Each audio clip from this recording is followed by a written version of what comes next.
Welcome to the Victory Point podcast. My name is Alex Martinet. This is your weekly video game podcast that recaps the latest news. Joining me is Andrew. Hey, Alex. Thank you for having me, as always. And Tyler. It's my pleasure to be here today. No problem. No problem, Crazy T. Crazy T. Where did that come from? I don't know. Crazy I don't know. You can see, Alex is just brimming with creativity now. I don't know. Giving me a nickname, but I want to know what Espo's new nickname is, because we need to get something good for him. Yeah. I don't know. For me, for some inside baseball viewers, I was playing Nintendo Switch in the gym before we reschedule this. And right now, I'm not feeling so well doing this. So if I decide to just jump out and barf, that's probably why. But anyways, that'd make for good video though. It would Make for good content. Crazy T and Barfy Alex and Hairline Espo. Hey, oh, easy. I come on this show. I already lose my hair because of stress. I come on this show and lose more of it. Jesus, Crazy T, put him in his place. How's everybody doing? Pretty good. I'm very sad right now. I'm very sad because give me your sad breaking news right now. Innis, which is a fantastic rhythm game developer. They did Lips for the Xbox 360. They did Osu Tatake Owendon, which is my favorite game of all time. Elite Beat Agents, great games. They're apparently went bankrupt, which is very sad. So that's a shame. 150 million yen who's out of a job in the drain. Lands on their feet. I saw recently a good article on IGN about the rise and fall of plastic instruments, that whole music industry, which seems to be one of the bigger things, or the one things that didn't carry over from Xbox 360 over to Xbox One era. At least that seems like it was the one big casualty, because Harmonix is definitely downsized. I don't know if they're still going to be around for another year or two. I don't even know what Harmonix is in 2017. Yeah, they have new batches of layoffs every couple months. I hear. They have a game coming out called Droppy, which is a physical game. So cards, and you play the cards, and it's different elements of a song and stuff like that. It seems interesting, but again, just like you mentioned with the plastic instrument thing, does anybody really want to buy a card-based video game? Those don't do really well, unless you meant Eye of Judgment, if you remember back in the day. Eye of Judgment with the PlayStation Eye for the PS3. So it could be done, but...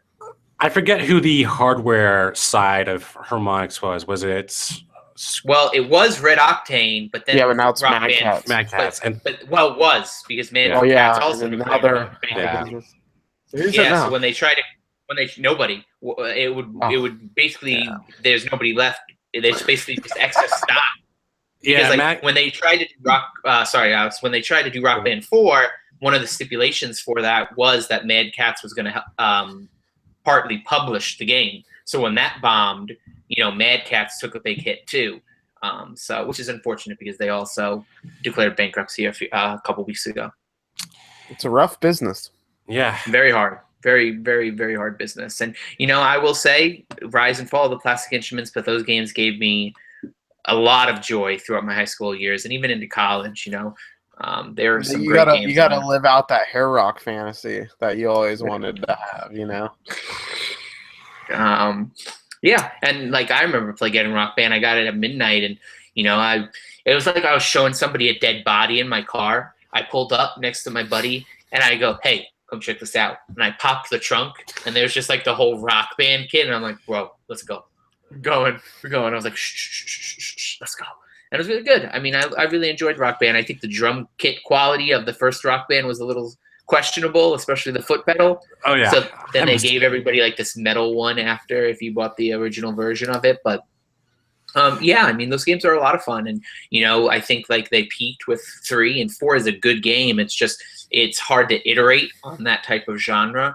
And I think that they weren't able to as much, and they overestimated how many people really wanted, Plastic Instrument games again. So Rock Band 4 didn't fail to make a splash. And look at Guitar Hero. They tried to do something interesting with Guitar Hero Live, and that didn't pan out for them either. Yeah, so that was really. I was really disappointed with the performance of Guitar Hero Live because they actually did some innovation there. I really liked what they did with that game. That game's fantastic. Like even like the FMV stuff, while like corny, like you do kind of feel like a rock star when you're looking out and seeing the crowd and stuff.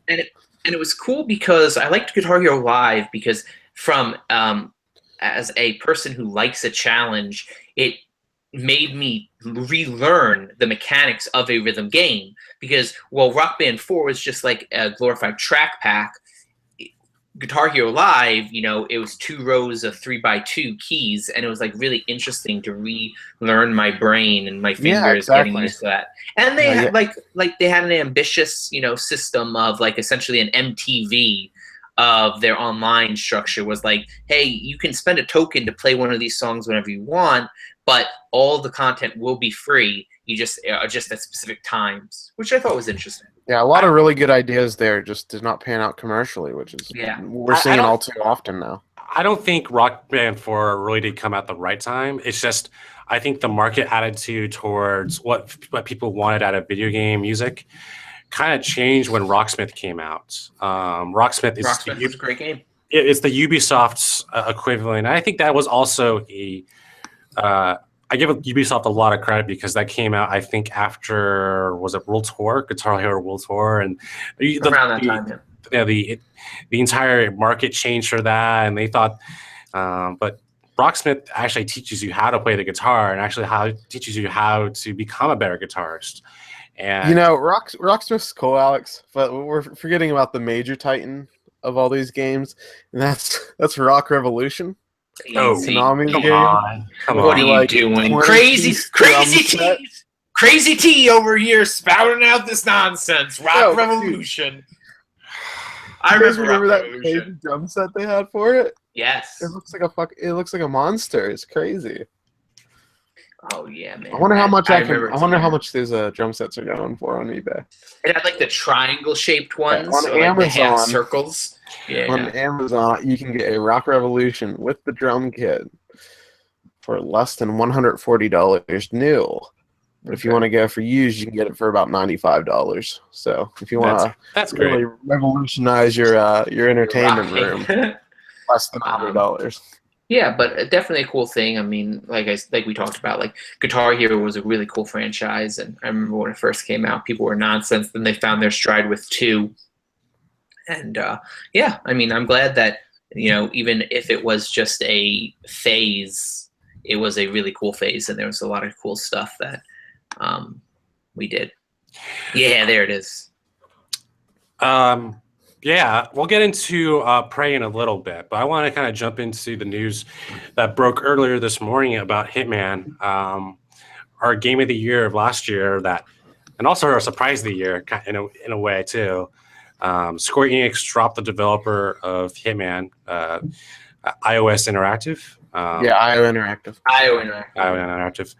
And for unknown reason, it just seems like they just kind of dropped them. So it might be on just Square, and they might be shifting their attitudes towards, or their focus towards Kingdom Hearts or Final Fantasy.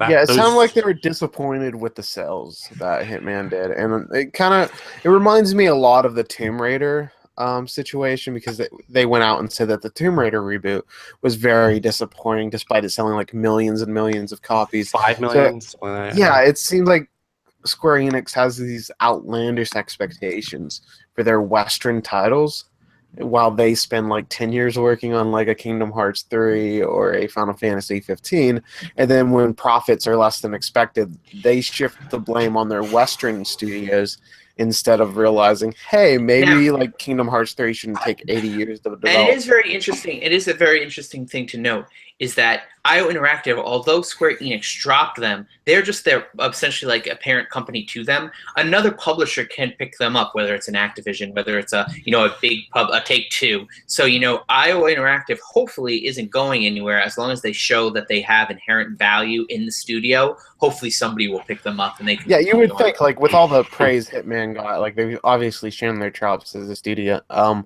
like the big question is, I think the Hitman license now is with still with Square. It's with Square Enix, yeah. So like they'll have to do something new. I know my buddy Joe Foreman, he suggested that they do like a Suicide Squad, like a Deadshot. Is it Deadshot? Is that Deadshot? Yeah, it's Deadshot game where you're an assassin with that. Do something like kind of like a wacky spin on Hitman or something like that. But Warner Brothers doesn't really have the best record in terms of. I mean, I'm not too sure if they've laid off studios or it seems like they're not really the best way. They don't really manage big studios like they used to. We know that the Arcane Studio is working on something else. They're working on a new IP, which wouldn't surprise me if that is Superman or if that is a Warner Brothers property. But it also wouldn't surprise me if they continue the Batman license, because it does have some significant value to them. Yeah, I mean, like you said, like there's a lot of great stuff with Warner Brothers Interactive. They have Monolith, who's working on Shadow of Mordor 2, Shadow of Mordor. Shadow of Mordor. Can we just agree that's one of the worst video game titles of all time? It's pretty cliche. They also are in charge of NetherRealm, who have Injustice 2 coming out next week. At the time of this recording, and obviously Rocksteady, who works on the Batman games, as he mentioned, and Traveler's Tales is probably their biggest earner. Don't quote me on that. That's, I'm just pulling numbers, but the Lego series seems pretty profitable. Although I didn't hear anything about Lego Universe or Lego Dimensions in a while, so I wonder how that's doing. And they also were in charge of Avalanche Software, which still, they worked on.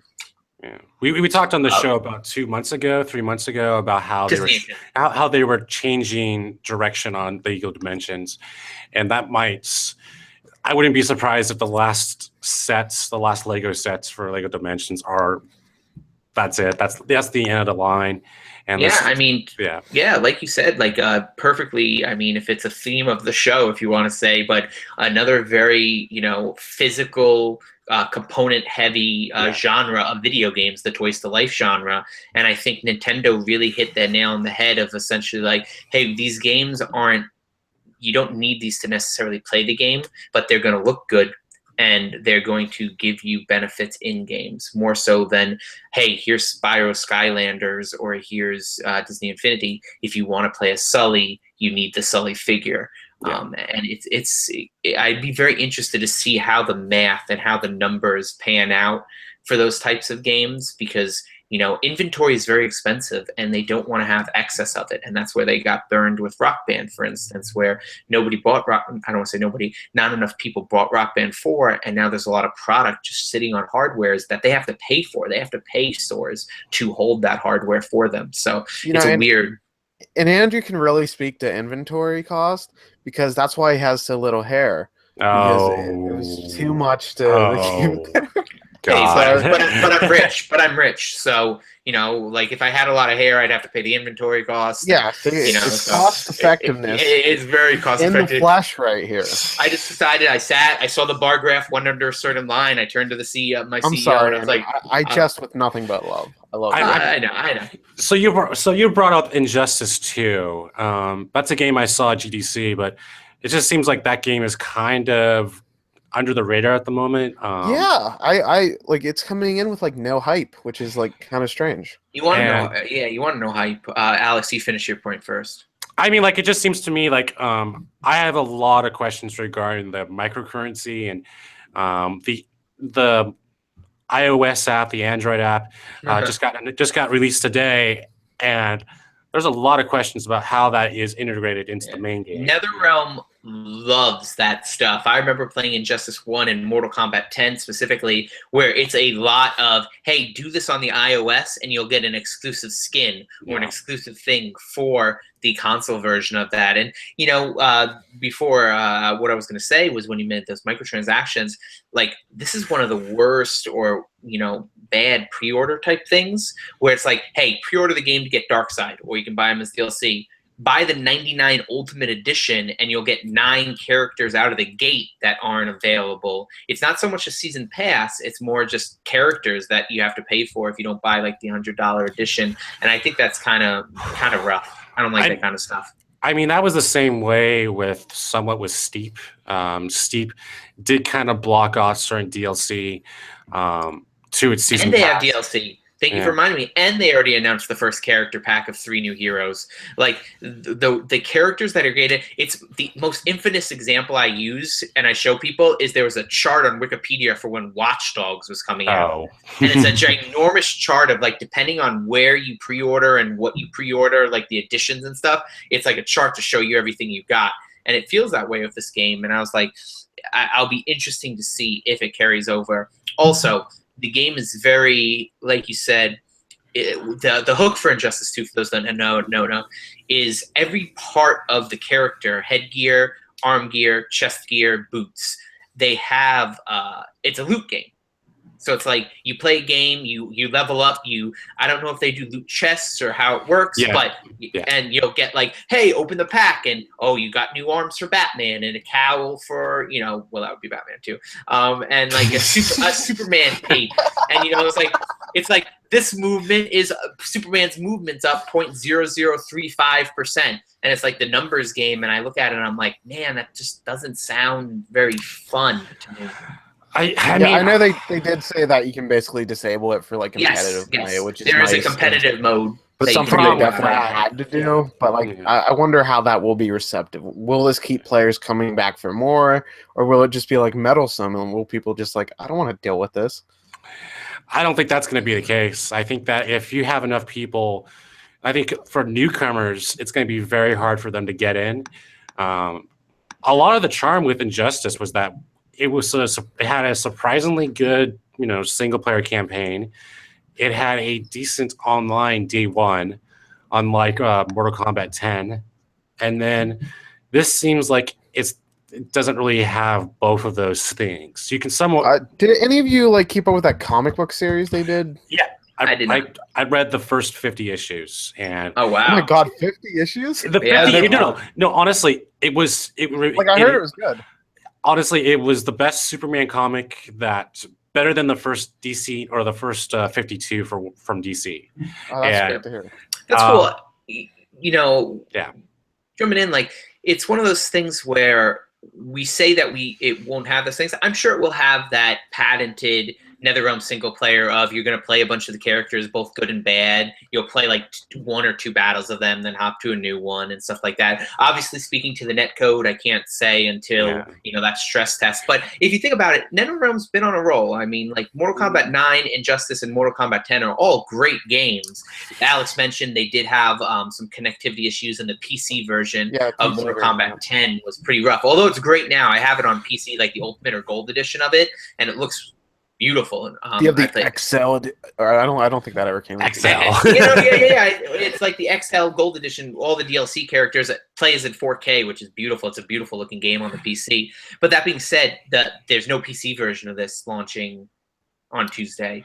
They haven't even mentioned a PC version of Injustice 2, but Injustice is on the PC, so it gives me hope that eventually they might get there. But it'll be interesting to see the timetable for that because the PC version of Mortal Kombat X had a troubled history. Version of Injustice for the old Wii U. What are you doing? What are you doing? Your nickname. Really I have it on the PlayStation Vita. So don't worry about it. I have it on the Vita, so don't worry about it. Oh wow, I had it for 360, and then I got the Gold Edition. It plays fine though. Like for like, it kind of looks like garbage on the Vita, but it plays fine. I say it's probably the best version on the Vita. Because if you're someone who doesn't want to play the multiplayer, the single player is decent enough. It's fine. So, I played that. I played through the entire single player when I was traveling from San Francisco to Dubai, and that was about a 13-hour flight. Oh wow! So that was just like perfect.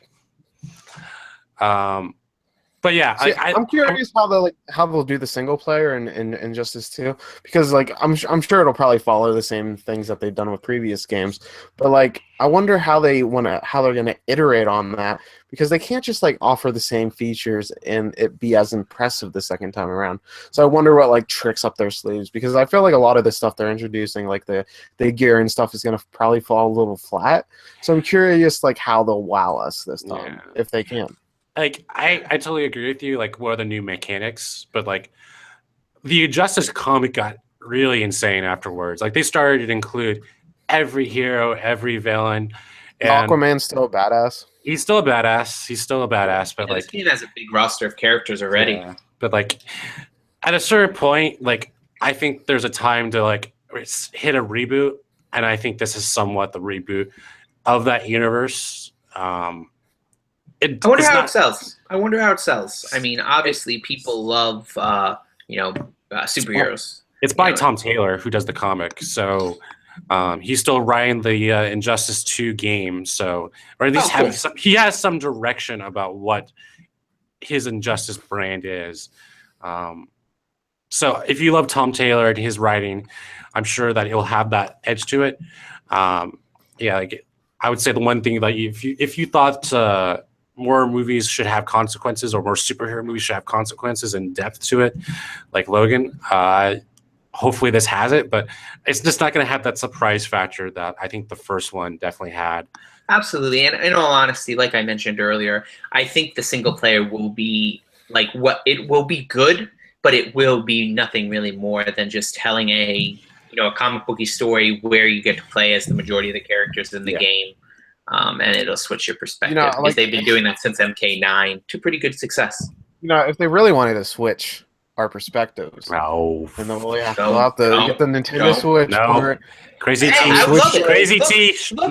Look. No, he has a point though. Because you get the portable version. You're just talking about it.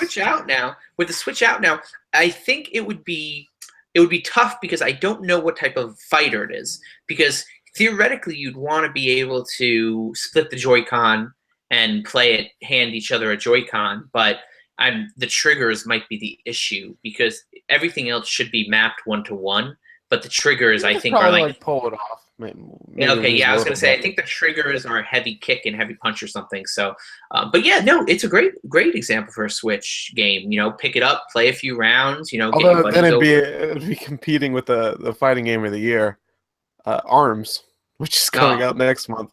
So you can't really compete with that. Oh, I thought you were talking about Street Fighter 2 Gold. Okay, dude, straight up, I am like kind of like working myself into getting excited for that overpriced Street Fighter 2 port. No. Listen to this. It's got Violent Ken. Wait. It does have Violent Ken. Has Evil Ryu. There's a Joy-Con mode where you put one in each hand. Don't do it. You're doing the motion controls. You're doing the Shoryuken. You're doing the Hadouken. You're doing it all through your motions. It's in first person. This is the first time that the series is allowing you to see it through the eyes of the fighters. So I do not want to buy that game. So I'm hoping I'll end up reviewing it, because I really do not want to pay money for it. Yeah, and like I said, I'm excited, but not enough to spend a dime on it. Switch has, not quietly, but it's definitely overlapped the PlayStation Vita as the, hey, can we get a port for this? Because literally everybody wants ports of things for the Switch, because we've mentioned on the show, I think all three of us were in agreement, but there's something really cool about being able to play a game both portably and at home, big or small. I mean, I think what still keeps Vita around is the remote play feature. Yeah, so, remote play's cool.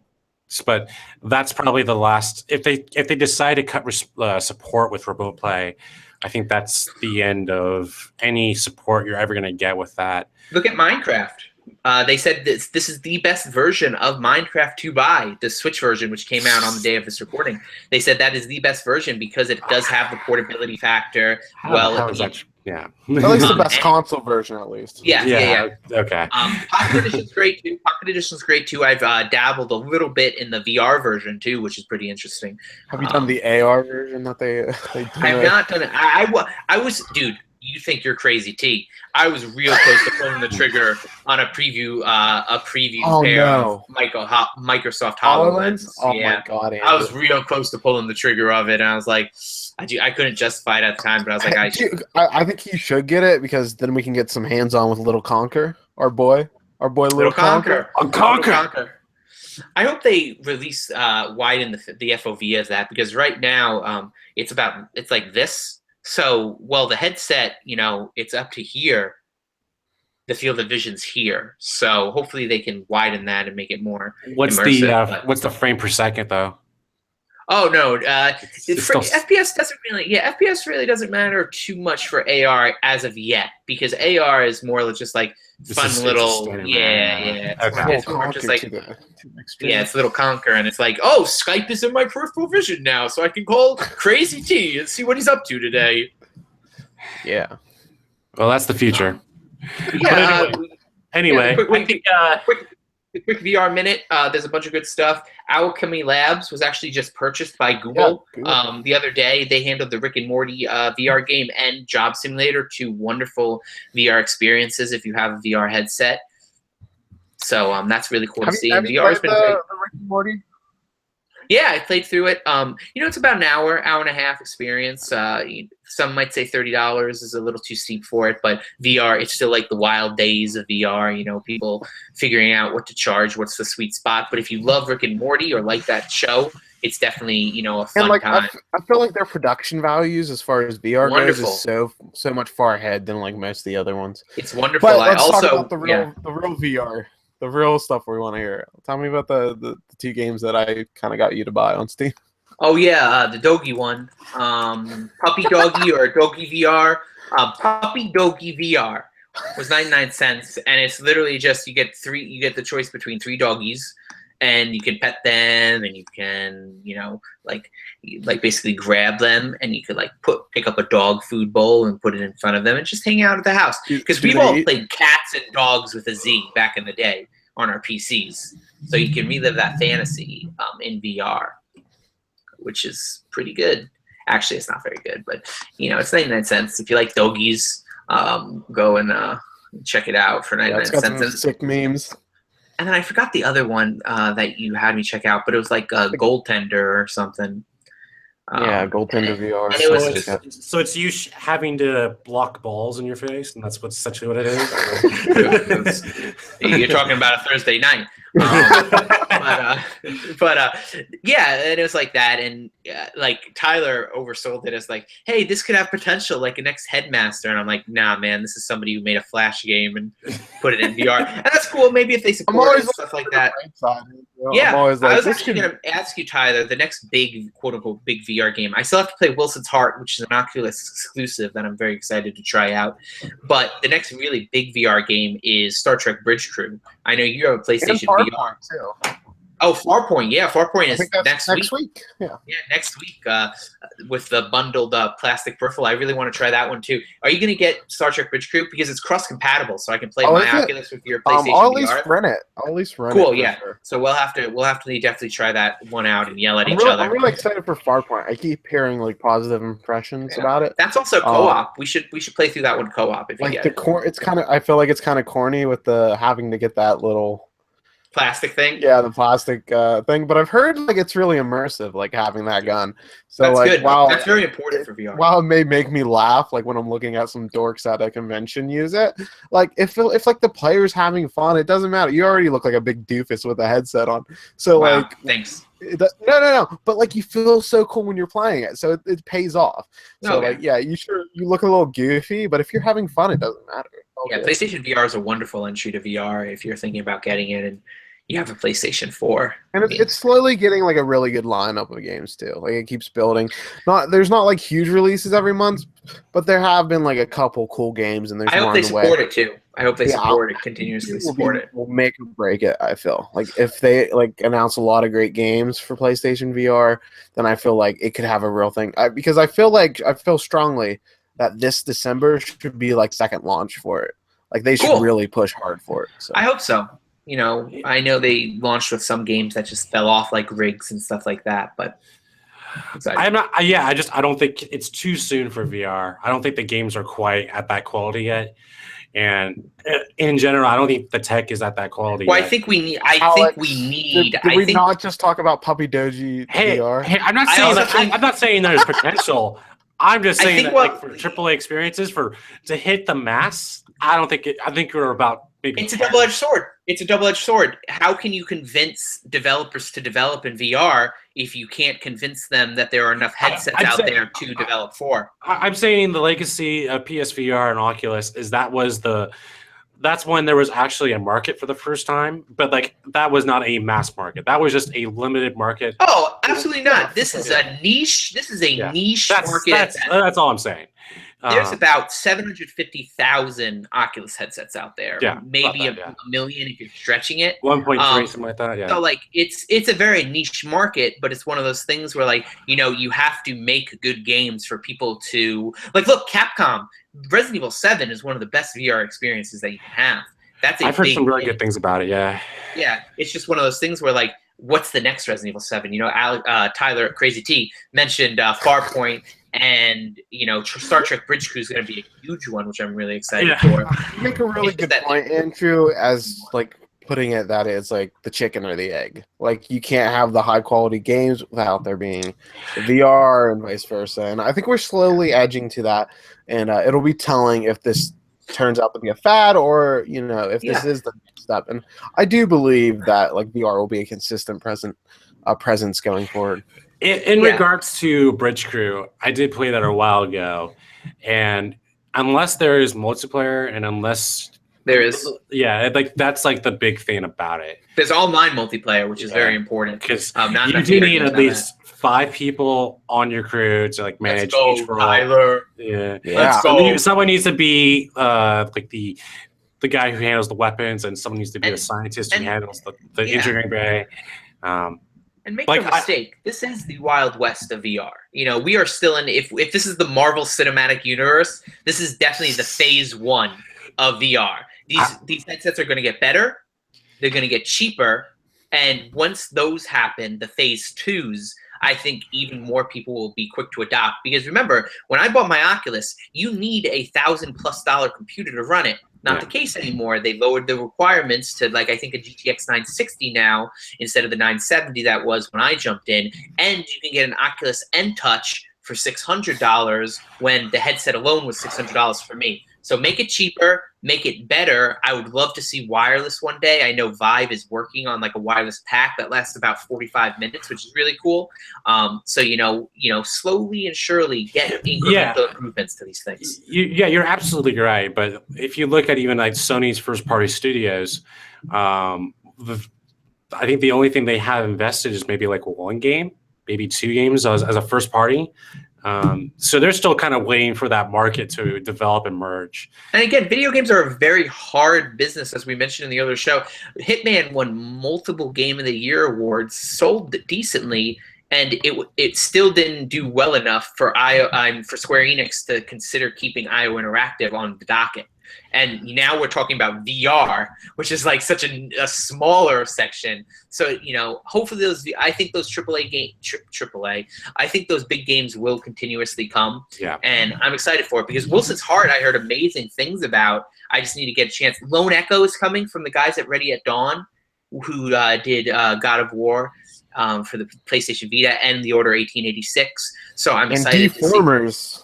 Yeah, so I'm excited to see some more stuff, some smaller games and bigger names come out. Look, the developers of Chronos, a great game, Gunfire Games, have just announced that they're working on Darksiders 3. So, these studios, these high caliber studios are making some really cool experiences. And like I said, this is phase 1, so, give it more time. But I'll tell you something, guys. Speaking of VR, since we're on this real quick, Co-op Mode just put out a game called Nog, and while it may not look like a great VR experience, like by looking at screenshots, it really, and I don't think it's a great game either, but like on pure visuals, it was one of the most impressive things I've like seen in VR. Yeah, that's awesome. And like just looking around all the like crazy environments, because I played through the game in 2D first, and then I'm like, okay, might as well put it on, check out the VR for this review. And holy crap, it looked so much cooler in VR. And I played through a couple of the levels again. It was so cool, just like peering around these like little diorama type levels. I love showing people VR. That's probably my favorite thing about VR. Is showing other people VR for the first time. We have some family in from New York, and I was showing my because cousin. They look like goofs when they're playing. They do look like goofs, and when they take off the headset, they have the Oculus head like the O around their. Yeah, that's like the genius branding of Oculus is that their logo just gets marked on everybody's face. And then just showing them like putting them through the paces like The Climb, which is another great game from Crytek. Probably haven't been paid for it yet. Yeah, it's cool. Google Earth VR. Google Earth VR is incredible. It's like one of the coolest things I've ever done. I took a tour of Princeton, like a virtual tour of Princeton. Like that was awesome. I think it's really cool telling like how young this technology is right now. That a lot of the like really impressive things about VR, like Google Maps VR, and then Resident Evil 7, aren't even like designed with this really in mind from the ground up. So once we get to there, where like these major things are built with it, it's going to be that much more impressive. Which really just blows your mind when you think about like the future of VR. If like we do get to that area down the road. No, you're absolutely right, and I think that's going to take a couple more years to get to. Oh yeah, it's going to take a couple more years for Sony and Xbox. Take a couple decades. I think it's going to take one console, one hardware iteration to actually see if there's actually a market for it. Yeah, like soon there will be babies like that come out of the womb with a VR headset. The stuff they're working on is nonsensical too. Like the Oculus team is working on touch controllers that essentially hot and cold. So if you put your hands close to a fire in VR, they warm up the controllers and stuff like that. Oh yeah, I'm sure that won't like get abused really poorly. What do I do with my hands? But yeah, it's really cool stuff. But let's make a quick transition to what we actually have been playing. Andrew and I have been playing Prey, Bethesda's. I would say it's arcade, right? Arcane. Yeah, Arcane. Yeah, Arcane. I was saying Dishonored. I was gonna say arcade, but it's not arcade. But Arcane's latest game, developers of Dishonored. I've been playing it. We've been playing it. What are your thoughts, Espo? Yeah, I'm about 2 hours in, so very early on, and fun story. I recently purchased a GTX 1080 Ti. Got on that life. I'm super excited about it. But I only had a 500 watt power supply, and the minimum was 600. So I'm like, oh boy, I think I can test it, because I was like, the 980 Ti that I had, it also recommends 600. So I'm like, I can push it. I loaded up Prey in 4K, everything on Ultra, and I played about like 5 minutes of it. Everything just died. My computer just died. Like in 4K at 60 frames a second, it just was too much for the power supply to have. So I purchased a new power supply and hooked everything up and played about 2 hours of it. And like, I like it. I like the atmosphere of it. I think Morgan while I don't know too much about him yet, hopefully the story. Can you play it? Can you choose your gender in this game? Yeah, yes, you can. The first thing you do. Male or female. Yep, you can play male or female in the game, which is cool. Like I said, about 2 hours in, I got the glue gun, which is like their signature, cool guy gun, which is interesting. Did you see that? Like people have been abusing that glue gun to like break the game and do these crazy speedruns. Yeah, in like 10 minutes. Yeah, I have also heard that there are multiple endings to the game, which I find interesting, like 30 or something. So yeah, oh wow, I think that's one of the bigger trends of 2017 is with near 40 different endings. With Prey, there's about like 10 different endings. I'm curious, like I'm only about 10 hours in, and I find it kind of repetitive, and like I really do wish that the user navigation was a little bit better. There's a lot of dead space. What about that scroll wheel? Oh, that scroll wheel's so nice. It's like there's a lot of smart things on the UI side with yeah, it's kind of like the Beyond Good and Evil text entering screen. Yeah. Like, I do wish that when you're you don't have to keep on going to the map to know that you're going in the right direction. Like one of the best things about Dead Space is that you would just click on the right trigger and it would just tell you, hey, just follow this path and you're on your way. And it just doesn't have those little details. And I think it's those little details kind of put it back from being such like it has the potential to be a great game. And if you find it to be a great game, then it's all for you. But like, I think it's the little details that's missing that make it like probably like a C or B grade. I need to play a little bit more of it, but like it just seems like it's kind of rough. And it's very atmospheric, though. I'll give it that. Again, I'm not far enough in for story stuff, but it's very atmospheric. You know, you're on a space station, Talos 1, I believe it's called, and you know everything's a mimic. So I'm very skeptical of what to pick up and what to trust because anything can just be an enemy. And I'm like, whoa, easy. So which is interesting. I'm playing it on hard, and I'm not using any of the alien powers. So I'm just being a scientist and a little bit of a army guy. But for the most part, I'm not picking up anything because I'm afraid I actually take damage. So. Interesting, yeah, that's very interesting. I'm playing on normal, whatever the default is. I haven't gotten any alien powers yet, so I can't speak to that. But so, like, the thing with the alien powers is that, like, in the intro or the prologue, like, there's some experiment they do to you, or there's some, like the test. I got test, yeah, and eventually you have the choice to actually become a mimic or actually just be pure human, and that's like the difference between Prey and that. And that's the side parallels of that. And that seems like it's cool, but like I haven't. That gives you that alien feel, or that when you're that horror feel, because you don't want to like meet any alien at all because you're going to be super underpowered, and it's all about stealthing across it. Which the game does every day. But yeah, like it does do you a good job about how to stealth across things, and like for the most part, I only use the turrets to get across things or lay traps for enemies. So I find it more of a puzzle in that regard. But it's a fun game, and I think that Bethesda did a great job with it, or at least did a great job supporting it. Arcane did another great job with they're 2 for 2 with Dishonored and Prey. I do find it kind of odd, though. Like, this is called Prey. I don't think this is. I don't think this. If you played the original one on Xbox, 2006 Prey, wrap up. Love 2006 Prey. Or even like if you saw like the E3 trailer in 2010, that's that Bounty Hunter one. Don't remind me. It's an amazing trailer, and I won't enable it in the bottom. That was so cool. But this feels like. It feels like the successor to Dead Space in a way. Then us press sneak fucks had to go ruin it all. Yeah, it is. Way to go, guys. I hated that. I don't know, but way to go, guys. I do have to say, the one thing that is really funny is that like they show up like identical on your Steam list, so you have to and it overwrites the files. Like it goes to I saw something about that. So you can't have both games like installed at the same time, which is like God, that's amazing. Like it's clear that Bethesda gave like zero fucks about. They're essentially making their own mimic. It's like, which one's the real Prey? Yeah, which one are you gonna have to play? It's like such an a-hole to like have it overwrite it. Like they had to know that would happen. Yeah.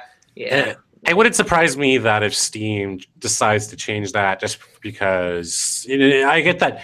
I mean, Bethesda they have great titles, but the way that they handle themselves, sometimes they make themselves look like a dick.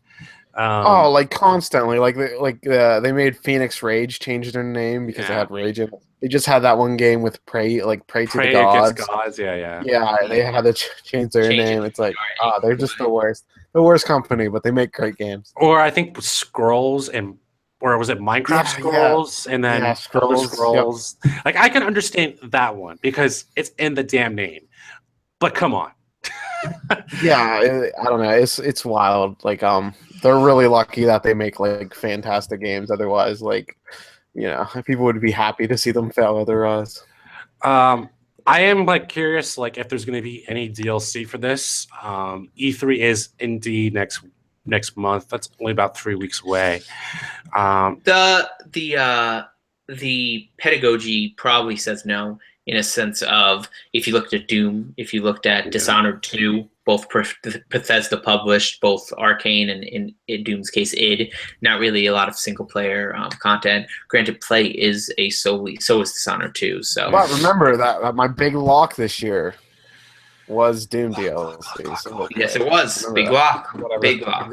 I forget our names we had. Yeah. The big lock. The big lazy. The big lock. Yeah, like I'm interested to dive more into it. Like I said, atmosphere is really getting me. I'm not far enough into it to tell if I really like how everything comes together, but it's cool so far, and it's cool that Bethesda's published a few good games this year. It'll be interesting to see their E3 conference. If you want to know what we thought about that, go listen to our Big Lock E3 Extravaganza episode. Good episode. Yep. Andrew, you recently saw Alien, right? I did recently see Alien Covenant. Another spacey alien monster mash. Yeah, this is definitely a more monster movie than Prometheus was. Alien Covenant, the sequel to Ridley Scott's Prometheus, which was a prequel to the Alien franchise, which came out in the late 70s. Aliens, great movies. Alien 3, David Fincher's first movie, or one of his first movies. Guy who would go on to direct Social Network and things like that. And then Alien Resurrection's a trash fire. Stay away. But yeah, and then Prometheus is hit or miss. A lot of people don't like it. Some people do. But yeah, so I think that they looked at what made Prometheus work and what didn't, and they essentially made more of a Alien/Aliens type of movie. The xenomorph is in it for a lot. Very violent. Great, they got a great cast. Catherine Waterston was great. She was just in Fantastic Beasts and Where to Find Them. Danny McBride from This Is the End and Eastbound and Down. He's in it. Michael Fassbender plays two characters. Wonderful. It answers some questions from Prometheus, brings up some more. And, it's like a fun summer blockbuster more than anything else, And I think that, people going into it for, philosophical questions will get some asked. But, at the end of the day, it's like a gory, fun time. But where it falls in the Alien pantheon is, will be debated. Some people will like this movie and some people won't. I mean, could you see this being could you see this being worse to Prometheans? Is it in that category in a way? I liked it better than Alien. I liked it better than Prometheus, but I didn't hate Prometheus. But that being said, it's a different type of movie. This is very much a monster movie. This is a very much, you don't know what's happening, but you just got infected. And as the audience, we kind of know what happens when you get infected. So can't wait to see that. So stuff like that. I was really hoping this one would be really good because leading up to the production of Alien Covenant was Alien 6, which was... Alien 5, Alien 5, which was the Neil Blomkamp one, the guy who did District 9. It was rumored that he would get Sigourney Weaver back and stuff like that, but Ridley Scott recently came out and said that's not happening because theoretically there might be a couple more Alien movies to bridge the gap between Covenant and Alien. Which I think he's still one of the best directors, but... maybe it's just time for him to go back to do District 10 at this point, since his career's kind of stalled out. But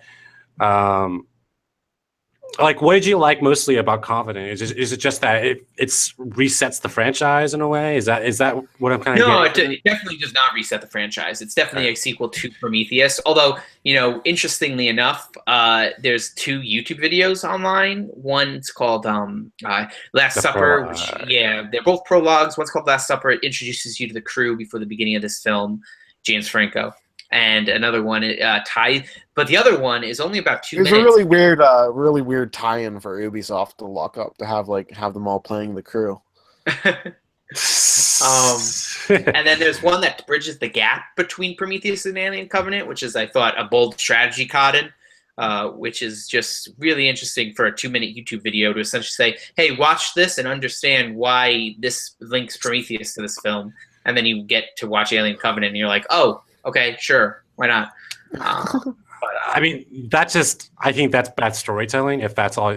These feel like cut scenes from the movie because all the actors are in both of them, like Michael Fassbender and Naomi Rapace, who is the main character in Prometheus. She's in the YouTube video that bridges the gap, so it's interesting. But yeah, it's a fun little monster movie. I mean, like, if you want the xenomorph's in it, and there's these new things called protomorphs, which are sort of like the hybrid Prometheus and xenomorphs type of thing, or new xenomorph. So yeah, it's cool. I assume that the Predator isn't in this one at all. No Predators. That's a different series in a different universe and stuff like that. I actually do like the Predator franchise more than the Alien franchise. I think that one's in a better shape in a way. Yes and no. I mean, like Predator, one of the best action horror, movies of all time. Predator 2, not so much. It's because Predator has Jesse Ventura. Rep up, does. It has. Is Jesse Ventura a senator now? He was. Now he's just Arnold Schwarzenegger. 2 senators. Predator had 2 senators. He was a governor. But he was a governor. Governor of my California. Governor of my state. You better know it. Predator 2, missed the mark. I think they did some interesting things. They made it in New York, not New York City, but a city, which was interesting. The concrete jungle, if you will. Yeah. Danny Glover. And then Predators was surprisingly decent, which was the newest entry with Adrian Brody and Topher Grace and a bunch of actors in that. And then Shane Black, the guy that did, The Nice Guys and Iron Man 3 and Lethal Weapon and starred in the original Predator, is doing the new Predator movies. So, yeah. So here's my question, Aspo. I want to know, like, how do you keep in such good shape, and how are you like such a goddamn sexual tyrannosaurus? Well, I mean, you have to see the prequel. If you don't see the prequel, you'll be very lost to how this happened. But like I said, I removed all the inventory that I had left on shelves, so I have a lot of money. So that's the key. A lot of money. Yeah, I just use that money. I just use that money to infuse myself to stay young, and I just buy fun trinkets like this Goku clock. One day or another, we're gonna get hit by copyright. I just know that's gonna happen, and I'm gonna be like, whatever. Oh, sorry. I mean, random anime Japanese guy. Speaking of. Good morning. Good morning. Good morning. I love that. Thank but Alien Covenant's fun. If you like the Alien franchise, I think.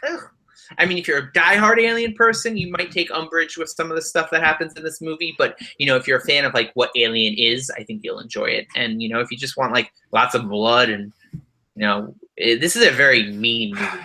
So yeah.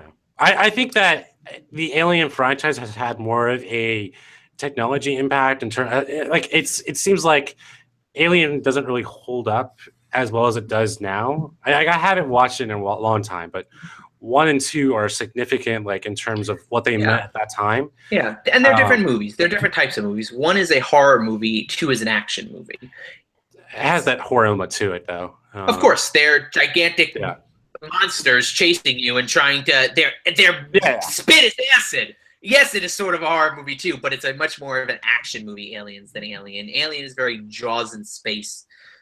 Jesus Christ. I'm not even going to click on that until the show's over. I'm not going to tell you that. What is this? It's just a picture of Donkey Kong with his butt and his finger going like this. What is this? TK thick as fuck. Oh, you are a crazy individual. Go see Alien Covenant, or you can go see Twitter. King Arthur. You can go see King Arthur, Rise of the Legend, if you want. Don't go see King Arthur. Don't even do that. Don't even do that. But yeah, it's cool. I liked it. Summer's been great. Yeah. We're just about to hit the summer season. June is. Oh God, June is almost upon us. Yeah. I think Alien Covenant or King Arthur might signify the official. Even Guardians, some can classify it, but we are in the summer blockbuster. season. So there's some interesting ones coming out. Transformers 5, boys. You know what? I think that might be the surprise movie of the year, because I think that actually might be a good movie for once. Yeah, that's not Michael Bay, is it? It is Michael Bay. It is Michael Bay. Yeah. Okay, never mind. I think it's another reboot though, because I haven't seen any of the original cast from. Oh no, Optimus is there. Remember when we left Optimus, he was flying into space to fight Robot Jesus. So we got to make sure we resolve the plot of him fighting Robot Jesus. Tell you what, I have no idea what happened in 4 or whatever. I understand the Fast and the Furious movies more than I understand the Transformers movie franchise. And the Transformers franchise are good guys, Autobots, versus bad guys, Decepticons. Literally, that's the plot of that franchise, and yet he goes into space to fight Robot Jesus after nearly avoiding an assassination hit. That's how Transformers 4 ends. Right, like an assassination attempt on a robot. On Optimus Prime. There's an assassin that gets sent to Earth to fight Optimus Prime and kill him, and he avoids it. And I'm glad I've only seen the first film. He's like, I can't believe you tried to assassinate me. I gotta go talk to you, Robot Jesus. And he flies. I think it's called like Okay, you know what? You're making me want to see this movie now. I saw a poster and it's just like a knight with the slogan, "They've been here for forever" or something. And I'm like, Jesus, we can't even use regular Transformers. We have to use like King Arthur Knight Transformers. Chivalry. The worst part is all these movies are like 2.5 hours, 3 hours every one. I don't know. I don't know. Guess what? I don't mind. I don't mind 1 and 3 as much, but 2, when you get to Egypt and you just see the robot balls, that's when I just fell off the franchise forever. Even 4 with Mark Wahlberg. I don't mind Marky Mark. No, but it was 2 hours 40 minutes of Stanley Tucci running around China, being, "Oh, what are these Transformers doing?" I'm really disappointed. I'm trying to find an image of like Optimus Prime like nailed to a cross, but I can't find one. Soon. Just wait. What do you think it's called The Last Night for? Oh God. Yeah, summer blockbusters. We'll cover them as I see them, as we see them. I know you saw Guardians. Did you like Guardians too? Yeah, I liked it. I think it was really disappointing that Thanos wasn't included at all, but I can understand that they didn't want to do that. Well, canonically, this movie takes place before Age of Ultron. Yeah. So Thanos is probably just off doing his thing, being Thanos. Thanos was in the first one. Oh.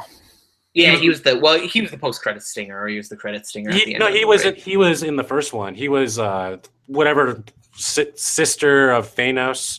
And they had a. Oh yeah. He's the dad of Gamora and Nebula. So I thought for a while, even though it takes 35 years after, I thought roughly Guardians 1 started in 2016, around the time Avengers 1 starts, essentially. And I think this one takes place before Avengers 2, and then Thor Ragnarok's got to be the one that starts the time together, right? I mean, Thor Ragnarok, I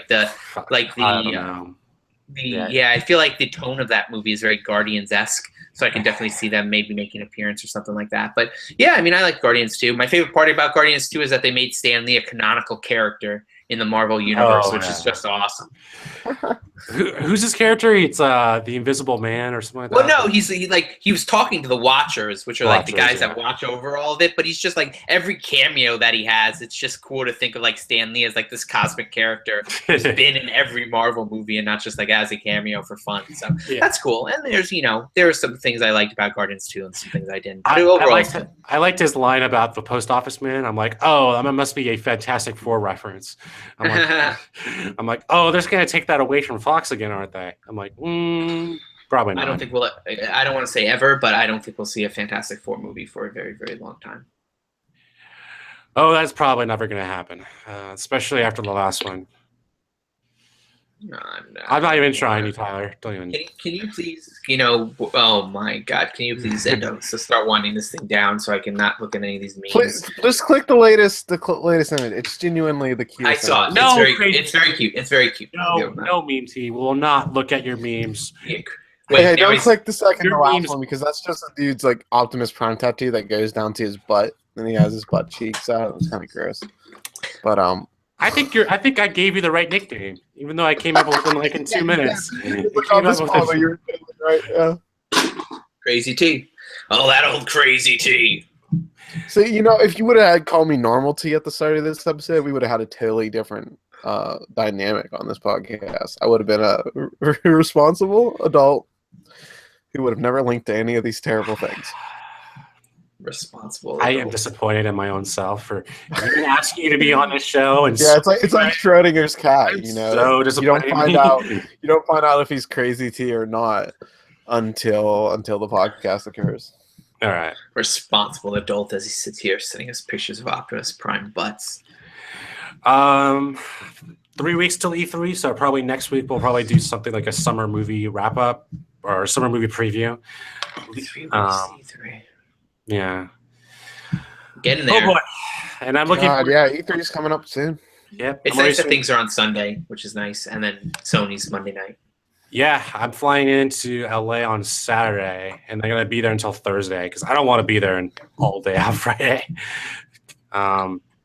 Looking forward to it. You're gonna have to deal with the public. You're gonna have to deal with the public this year. It doesn't seem like many people bought those tickets. Yeah, I'll be interested to see how packed it is. I've been asking a bunch of my PR friends about how many people to expect and all that stuff, and even they don't know. Yeah. And so I'm assuming. But Jeff Keighley has E3 Live or E3 whatever it is. He's doing something at the E3 Coliseum. But that's in LA Live. But that's not in the convention center. I don't think it's across the street. Yeah, which I don't mind. It's cool. But yeah, like we said when it got announced, they are about 5 to 6 years late on PAX.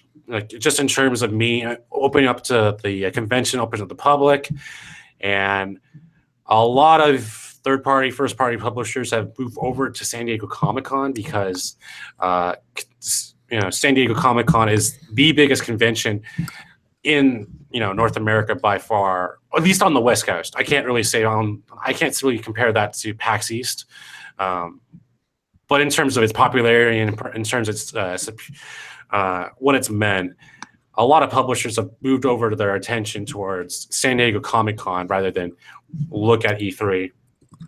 And they are extremely behind about what they're going to do next. And also, I love Jeff Keighley. And second off, did you know Jeff Keighley's dad was part of the creator of IMAX? Yeah. I didn't know that. Yeah. Well, He was part of the creation of it. I don't think he created it, but he was part of the team that did, which is awesome. IMAX are great. But yeah, I'll be very interested to see E3 this year. We have our big extravaganza show. If you guys want to go listen to that and see our locks. Anyways, I think this is a good point to wrap up the show. Andrew, where can they find you at? Well, if you guys need any extra hair, I have it all bundled. No, you can find me on Twitter at aesposito426. Whatever you guys have any queries, let me know. Also at aesposito@vpdaily.com if you have any email you'd like to send my way, questions, concerns, tips, all that good stuff, and on the site. And Normal T, because I can't stand his damn craziness. Tyler. Hello, this is Normal T. You can follow me on Twitter at Tyler Trees, where I will only tweet links to my work and no memes. Good. We're going to talk about your 401k after this. I'm very professional, so you can find me at Tyler Trees for Normal T. Normal T. I should have called you Teabagger, but whatever. Oh, whoa, my God. We're always supposed to like each other here. Behave yourself. I kid. Do you think this would fly with Nathan Drake and his band of friends? I don't know why I just lifted this up. Yeah, that's what I was. All right, the transformation is complete on my Twitter page. I am now Normal T. Hey, nice to meet you, Normal T. Nice to meet you too. Anyways, you can find me on Twitter at Al Martinet. You can find all of us at victorypoint.com or vpdaily.com. You can also email us at podcasts@vpdaily.com. If you're listening on iTunes, please give us a review. It helps us out a ton. thank you for listening. We will see you next week, as usual. Until then, Andrew, play us out.